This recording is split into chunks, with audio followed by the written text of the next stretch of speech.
In this video, I'm going to show you how you can easily update Messenger app on an iPhone. Be sure to watch the video to the very end so you don't make any mistakes. Let's get started, guys, and first off we need to open up App Store.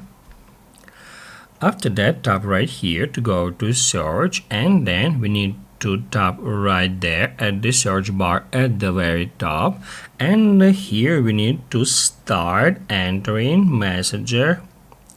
We can just enter MESS and then hit right here at Messenger. That's how we can easily find it. And now if we get into it, right over here we can see this update button, and all we have to do now in order to update it is just tap on it and wait until it is done. If right here it displays you open button, it means that you have already the latest app version installed on your iPhone. So now you can just tap right here to use Messenger app. Basically, guys, that's it. So if this video was helpful for you, don't forget to hit the like button.